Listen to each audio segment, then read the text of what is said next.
Strong Igorot at work!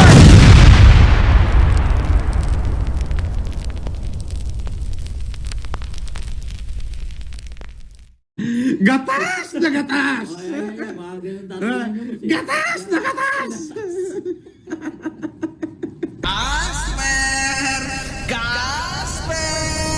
Fuck you. Ano, mga gago? Galingan mo pa! Galingan mo pa, putang ina mo!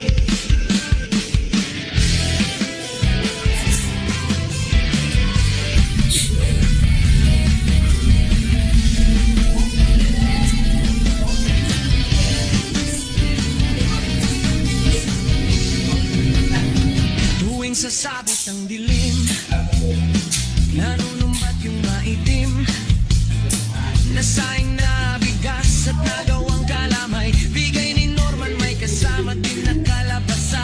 Lahat sila ay nagsisilabas sa sobra niyang itim. Wala kang makikita kundi ang ipin at kanyang mata. Pero mas nakakatakot kapag ika'y kanyang pinalo. Kakulay ng talong at wag na wag mong amuyin. Walaong tulong sa pelolo. Kailangan ko ng tulong mo. Mangusig, mangusig. Kahit kanyang murat bigla kang sasampalin. Mangusig, parang Johnny Sins. Siya ang balos ng tit na iyang sobrang itim.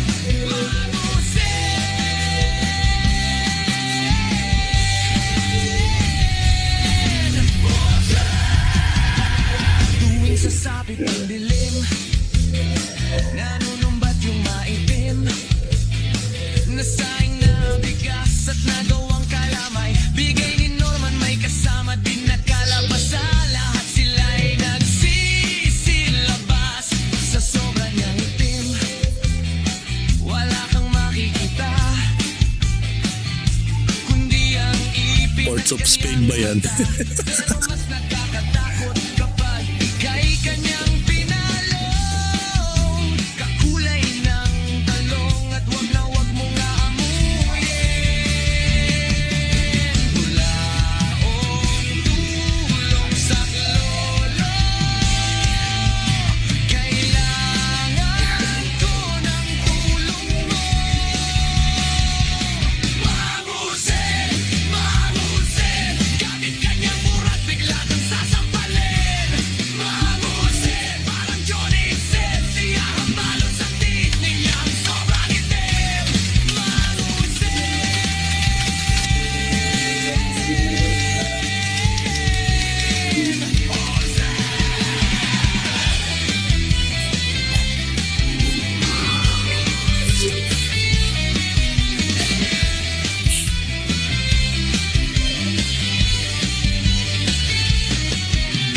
Sakto sa mukha mo, lapat na lapat. Bakat na bakat sa balat na hamapas ka naman ang black na murat. Huwag mo kong galitin, tangina ka. Mamabalas titiis, walang hiya. Huwag kang magangas. Sa akin uungas, ibaba ang sweet party na labas. Buwelo pa atras, bulusok na basbas. Sabay katalo ng mataas. Damahin mo ang lakas at gatas ng malaalapat na Norman's hampas. Burat! Burat! Burat!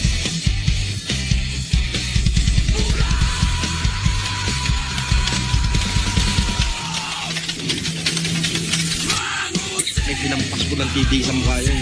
Gamit kanyang murat bigla kang sasampalin. Mangusig, parang Johnny Sins. Siya ang Ano na? Yo!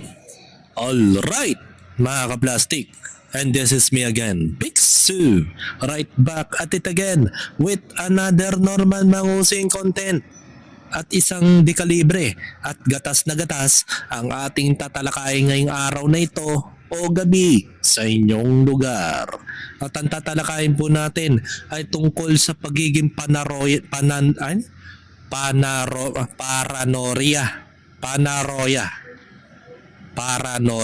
paranoia ni Norman Mangusing. na madalas ko nang nakikita sa kanya, mga kaplastik. Ito yung mga signs na marami na siyang kinakatakutan na tao. Sa bawat lingap, bawat galaw, ay meron na siyang tinitingnan sa ibang anggulo. Yan yung mga signs na mga tao ay hindi nagagawa ng mabuti sa kapwa. Diba? Kasi kung wala kang kasalanan sa buhay, bakit ka palingalinga kung saan-saan? Ito yung mga signs ng mga taong sobrang taas na ng anxiety. O yung anxiety level niya ay lubha ng lumalala. Baka nga pumapunta na nga ito sa pagkabaliw mga kaplastik. So panoorin natin yung isa sa mga paranoia effect niya sa mga dati niyang live stream video. Ito. Panoorin natin to.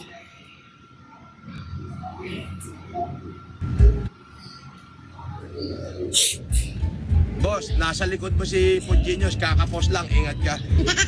Paniwala ka naman dyan sa kakapos lang, ingat ka.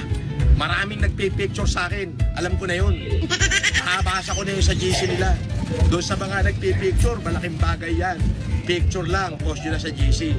Di ba? Tapos ipopost ni Pugenius. Eh hanggang dyan lang naman sa post yan. Wala namang bayag yan. Pero hindi ako magpo-focus dyan. Gawin nyo lahat ng gusto nyo. Tingin sa kaliwa. Tingin. Tingin ulit. Focus ngayon. Focus lang ako. Tingin. Yung tapos Tingin. na pinipilit nyo. Sabi nyo nga, pilayan si Mangusing. Unahin ang mga tauhan, mas vulnerable siya pag wala na siyang alalay. Tingin ulit. Ayan na. Anxiety attack. Boss, Diba? Naalala ko tuloy yung live stream ng isang barangay captain ba yun? No? Yung something in province na hindi siya naniniwala sa comment section ng mga idol niya na mayroon darating sa kanya para barilin siya. Napanood niyo yung viral na yun? Isa siyang may kaaway yata siyang politiko doon na kapwa barangay captain na tatakbo sana. Hindi ko alam kung sa Davao yun nangyari o sa Cebu. Medyo nakalimutan ko na rin yung context about doon pero yun ang pagkakaalala ko.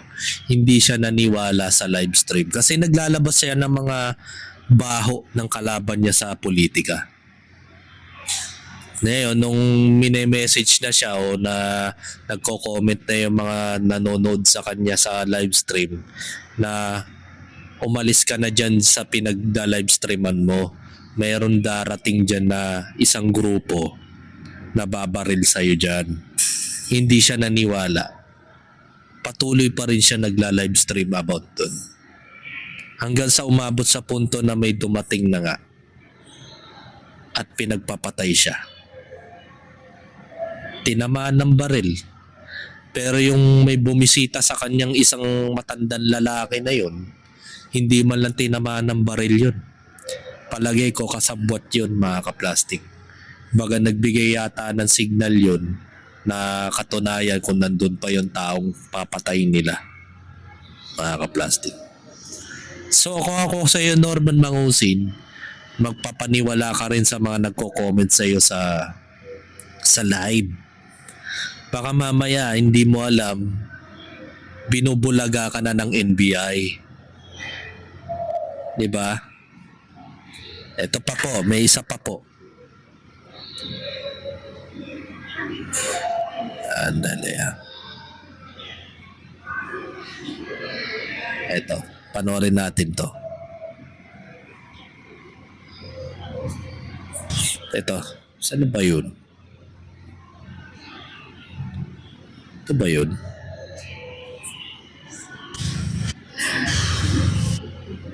Ayan, panoorin natin to. So, yun ho yun. Okay naman ho, andito yung ating mga kasundaluhan. Ako na may kanilang inalalayan. Sanay tinga-tinga show.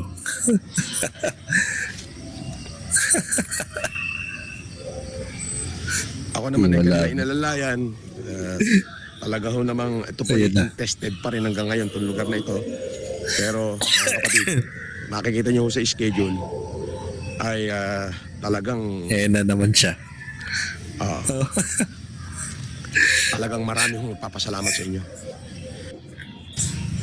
Takot na takot siya eh. So yun ho yung Pinapairal niya yung paranorya ng mga kaplastik eh. Kinakabahan na nga eh. Ayan.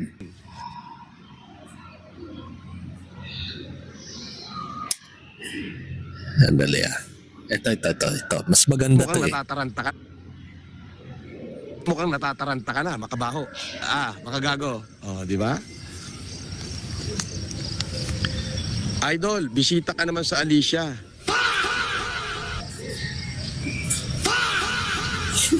Dalawa.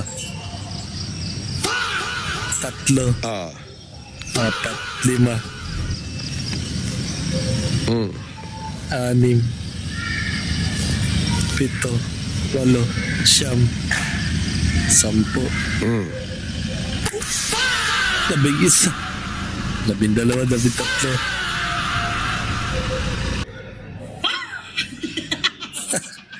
Takot na takot eh. Takot na takot siya. Talagang alam niya sa sarili niya na talagang malapit na siya mahoyo. Sa signs na talagang lumiliit na nga yung mundo niya. Tsaka na-predict ko na rin eh. Darating talaga yung araw na mamumundok na siya.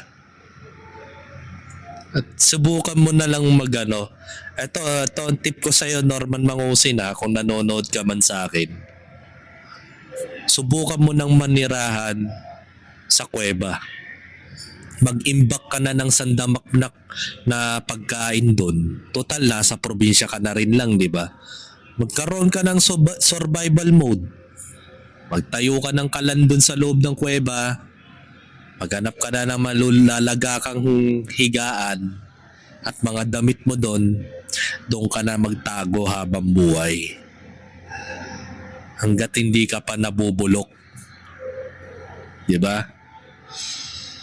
Kaya tuloy ngayon, hinahabol ka na ng mga konsensya mo, hindi na yung mga taong kaaway mo eh. Wala siyang panahon. Wala silang panahon na habulin ka ng personal. Kayang-kaya ka rin naman nilang ioblo eh, kahit hindi sila ang gumawa eh. Actually, kaya nang gawin yan ng mga taga-NBI. Diba? Ano bang oras kapag open ka na, pwede ka nilang huliin nang hindi mo namamalayan. Diba? Yan kasi ang napapala ng mga tarantadong nilalang. Plastic. So, yeah. Yan, lingon-lingon pa more. Ito naman si Casper, mga ka-plastic. Naglabas na naman siya ng kung ano-ano sa kanyang page. Okay, mga kasismosa. Kilala niyo naman ako. Kaya. Ako si Roming Dugas-Bigas. Nya! Dumasgas ka. Kilala niyo yung kapatid ko. Si Roming Dugas-Bigas. Ang brother ko.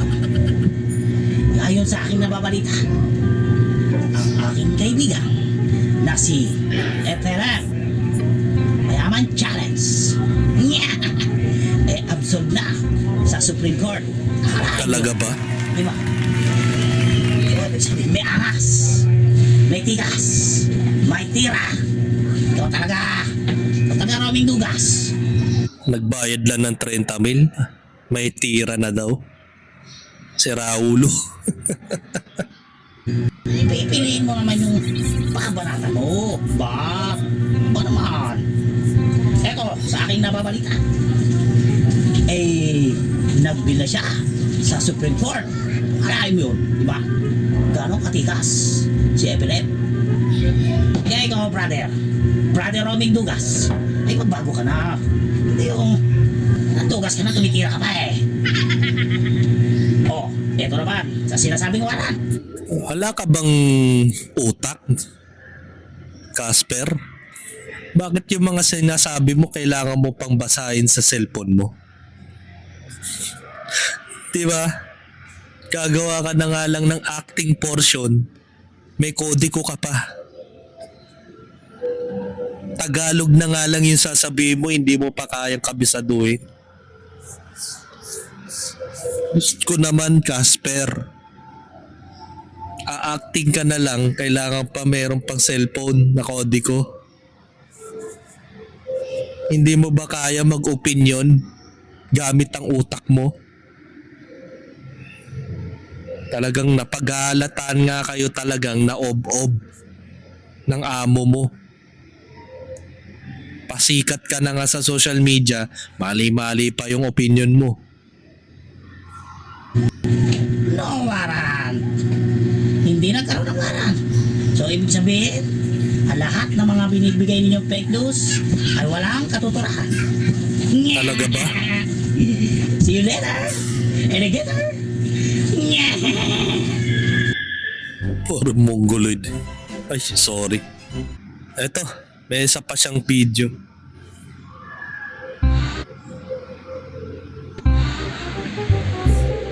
Kambahan, kamusta ka na? Mukhang meron kang sinasabi sa akin. Oh shit! Oh shit! Kayo ang magandang paratang sa akin.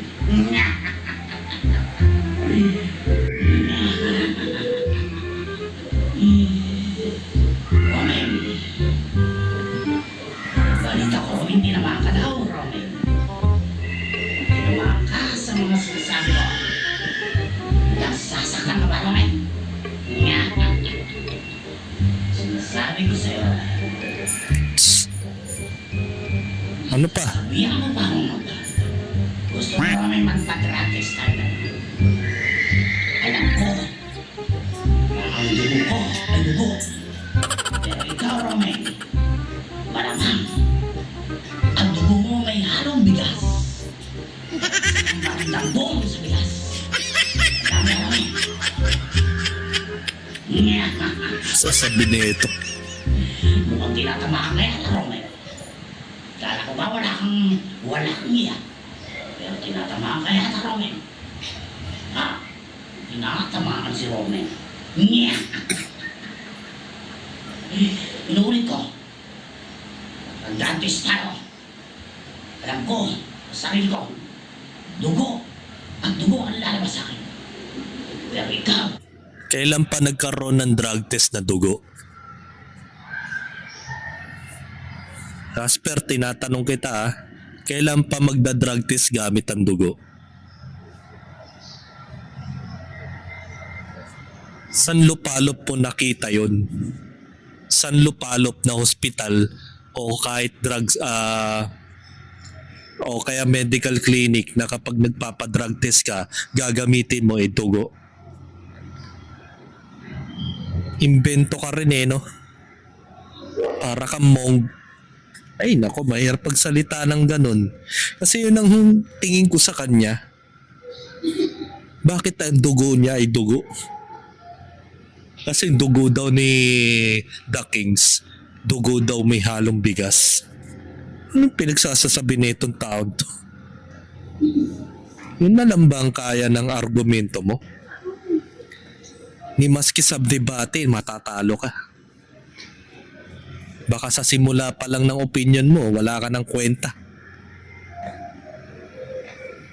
Hindi ba tanga to di ihipo yung ginagamit sa pangdadrug test. Tsaka hair follicle, buhok, hibla, hindi po dugo, tanga. Ewan ko ba kung ano mga pinagsasasabi nitong Casper na to. Nahahawa na sa amo niya. Mga ka-plastic. Ayun. Ano na, ito pa, isa pang paranoia ni Norman Gusgusin. Ding. Sandali po Okay. Sandali lang po. Okay. Sandali lang po.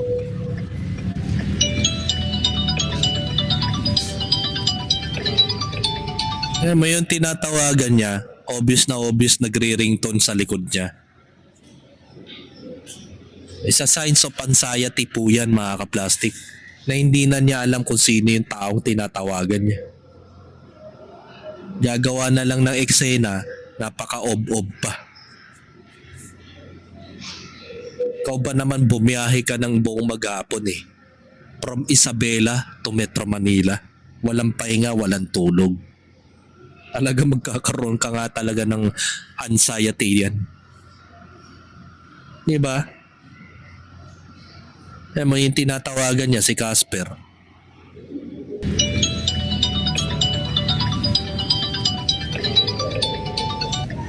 Hello? Tanga. Sir, Ageneo. Ano, nag-e-echo. Sa may, anong lugar na to ba? Raul. Sa dulo. Sa dulo, yun ito. Oh, isa pang tawag niya.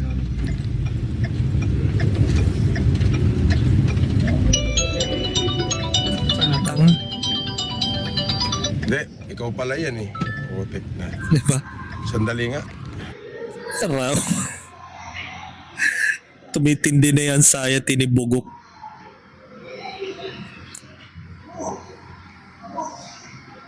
Tapos meron pa dito isa.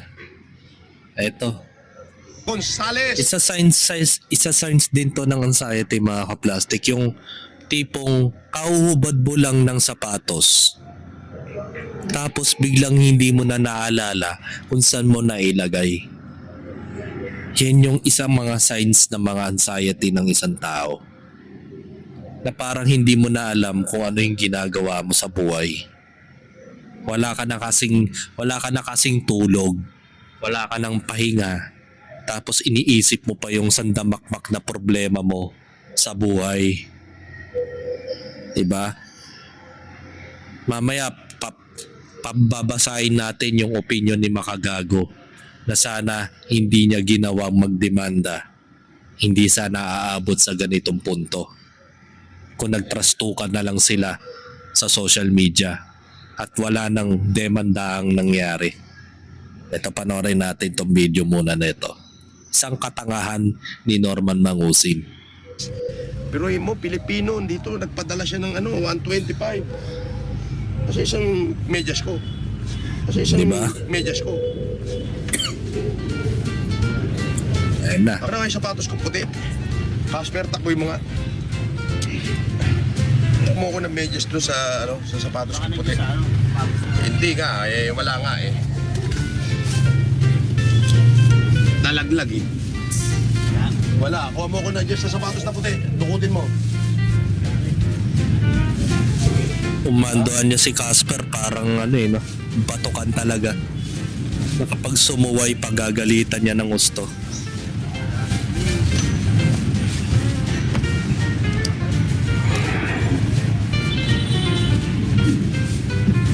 Tingnan mo nga dyan, baka meron dyan na naglag lang.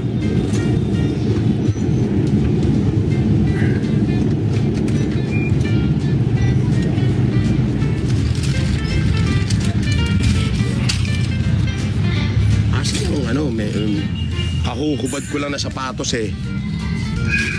Diba? Siya nang mismo nagsabi mga ka-plastic, kahuhubad lang niya ng sapatos. Tapos bigla niyang nakalimutan kung saan niya nailagay. It's a sign of anxiety mga ka-plastic. Nawala ng ibang iniisip tong taong to, kundi yung problema niya sa kaso niya. Na nagpe-pretend na lang siya sa harapan ng mga fans niya sa kanyang social media accounts na okay siya. At meron siyang matatag siya sa buhay. At may tira daw, sabi niya. May tira daw yung kanyang amo. Sabi ni Casper. Yan ba yung mga tinatawag na may tira? Na simpleng medyas lang nakakalimutan na agad kung saan nakalagay. nagkakaroon na po ng anxiety yung tao. Yan ba sasabihin mong may tira? Tignan mo nga dyan.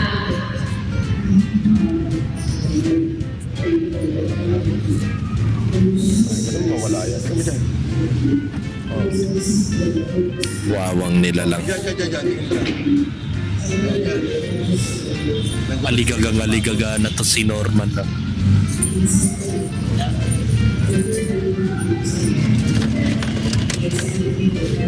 Imposible naman, kauhubad ko lang dito eh. Ikaw na nagsabi, kaubad mo lang. Pero nakalimutan mo na kung saan mo na ilagay. Sabihin, aligaga ka na sa buhay dahil sa problema mo na ikaw mismo ang may gawa.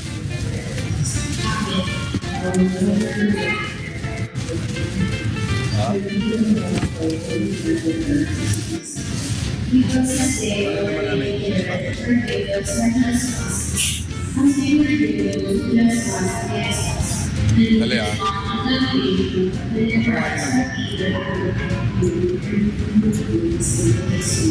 Ito pala, ito. Nakita ko na. Nakita na.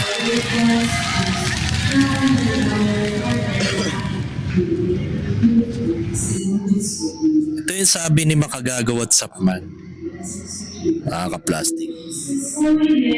Sana ba yun?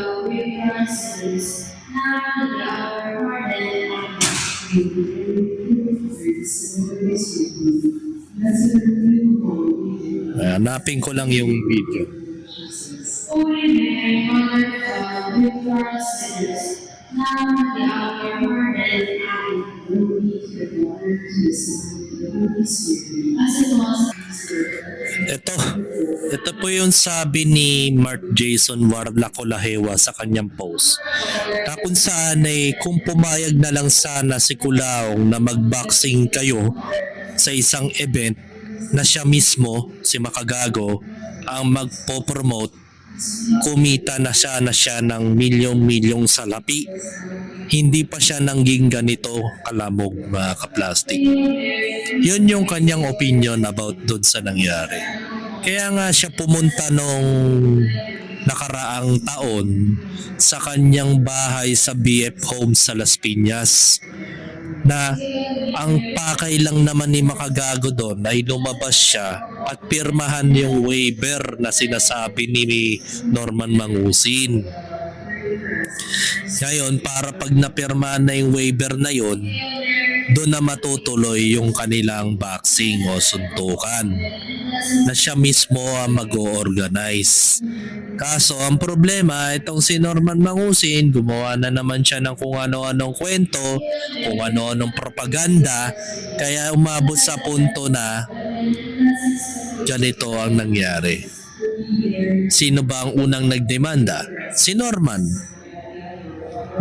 Tapos nag-file din naman ng case si Makagago. Nag-rebat. Lahat ng mga pinagsasasabi ni Norman Mangusin from start to since day one, lahat ng mga sinabi niya ay nagkaroon ng kaso yon, mga kaplastik. So doon na umabot sa punto na lumiliit na mundo ni Kulaong, mga kaplastik. So nakakalungkot isipin na simpleng suntukan na lang sana, kung pumayag sana siya, edi at least yung physical na katawan lang ang lalamog sa kanya. After nun, di tapos na ang issue nilang dalawa that time. Kaso ang problema, nagmatigas siya, nagsabi-sabi siya ng kung ano-ano sa social media accounts niya, hanggang sa umabot sa punto na yun na, siya ay nademanda na. Kaya nga habang tumatagal, lumiliit na ang mundo ni Norman. Kaya nga yung sabi ko nga, diba, sa video ko, na mamumundok na yung taong yan. At ang worst case scenario dito, baka manira na siya sa kuweba sa sobrang kahihiyan. Wala na naniniwala sa kanya, mga kaplastik eh. Even yung mga kasama niya, si Maria Monica D, itong bumaliktad na ata. Dahil nga nagkaroon ng onsean dun sa endorsement. Dahil ang balak ni Maria Monica D, siya na raw mismo ang gagawa ng endorsement para dun sa business partner nilang Japanese Japanese na yun, businessman.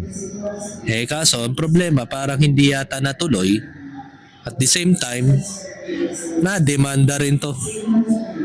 Nasampahan pa ng kaso to si Maria Monica D na nadamay pa sa away nila na sabi Pilipino lawyer.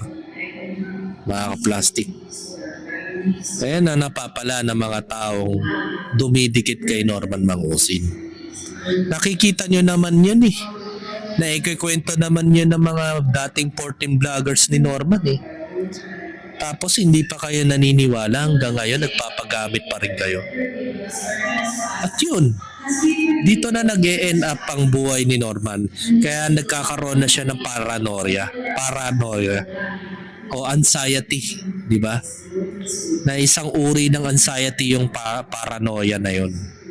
Na hindi mo na alam, bawat kilos mo, mayroon ka ng nililingon, mayroon ka ng nililingat.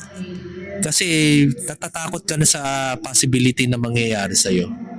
Na baka bigla ka nalang damputinan ng NBI. Kaya nga nung nakaraan natakot siya, di ba? Akala niya siya na yung aarestuhin. Yung pala, meron doon babae na iniwan daw ng isang foreigner. Doon sa hotel na pinaglalagakan niya. Sa Heritage Plaza, sa Heritage Hotel. Kaya yun, bawat na lang kilos ng mga kapulisan sa paligid, akala niya siya na yung tinatarget. Ano malay natin? Baka bulagain ka na lang in the end of the day. Diba? Yan kasi ang napapala ni Kulao. Hindi ka kasi masyadong sanay sa mga trastukan sa social media. Kung nakipag-trastukan ka na lang kay Makagago, tulad ng ibang mga vlogger na nakatulig sa ni Makagago WhatsApp man, mo nagtatrastukan lang sila. Never nag-file ng kaso yung kalaban ni Makagago doon. O di at least wala nangyaring demandahan. Nagtrastukan lang. 'Di ba? Ikaw ang ginawa mo, pinatulan mo lahat ng mga aligasyon sa iyo. Hanggang sa umabot sa punto na nagkademandaan na. Na ikaw rin naman ang lumiliit ng mundo, hindi si Makagago. So hanggang dito na lang ang aking opinion, and this is me again, Big Sue, lagi nagsasabing ang mga plastic ay matagal mabulok dahil ang mga plastic ay toxic. Kaya, what's up mga ka-plastic? And this is Kwambit, commentary video ng video live stream. Signing out. Alright. Mga ka-plastic, kung nagustuhan nyo ang aking video, i-subscribe nyo lang ang aking channel. At the same time, i-hit nyo rin ang notification bell at yung all para ma-notify kayo sa aking susunod ko pang video sa aking YouTube channel. Maraming salamat po mga ka-plastic.